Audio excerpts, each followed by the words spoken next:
Powerful சித்தர் அப்படின்னு ஒரு தனி கேரக்டர்லாம் கிடையாது. சித்தர்னா சித்தர் தான். இதில் உச்சபட்ச பவர் இவர், குறைஞ்சபட்ச பவர் இவரெல்லாம் யாரும் கிடையாது. அந்த தன்மை அடைஞ்ச எல்லாருமே சித்தர் தான். இங்கே அகம் பிரம்மாசி, அண்டத்தில் உள்ளதான் பிண்டத்தில் உள்ளது. ஆனால் சித்தர்கள் தனக்காக வாழலை, இந்த பிரபஞ்சத்தில் இருக்கிற மக்களுக்காக தான் வாழ்ந்து இன்றளவும் அருவமாக வாழ்கிறாங்க. அவங்க யாரும் மறையலை.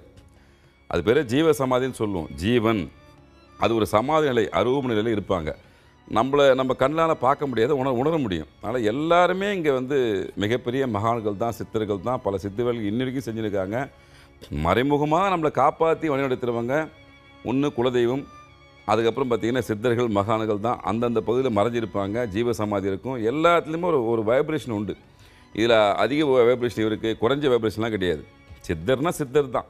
அது அதே மாதிரி இதில் எந்த மார்க்கத்துடைய சித்தர், எந்த மார்க்கத்துடைய சித்தர், இந்த மாதத்துடைய சித்தர்லாம் கிடையாது. யாராக இருந்தாலும் அந்த இறைத்தன்மையை பெற்றாங்கன்னா அவங்களுக்கான எல்லா விஷயம் கிடைக்குமானா கிடைக்கும். சித்தர்கள் எல்லாமே தன்னலம் கருதாமல் பொதுநலம் கருதி வாழ்ந்தவங்க. அதனால் சித்தர்கள் படங்கள் செஞ்சு வணங்கினீங்கன்னா உண்மையிலே ஒரு மாற்றம் கிடைக்குமானா கண்டிப்பாக கிடைக்கும். ஏன்னா உங்கள் ஆறாவை அவங்க ஸ்கேன் பண்ணி பார்த்துருவாங்க. நீங்கள் எந்த மாதிரி பொசிஷன் இருக்கிறீங்க, எந்த மாதிரி நிலைமையில் தன்னை நாடி வந்திருக்கீங்க, எந்த பிரச்சனை அடுத்து வரப்போகுது அப்படின்ற விஷயம்லாம் சித்தர்களுக்கு தெரியும். இதில் ஜாதக ரீதியாக பார்க்கணும். உடனே பொதுவான சித்தர் வழிபாட்டு முறை தனி.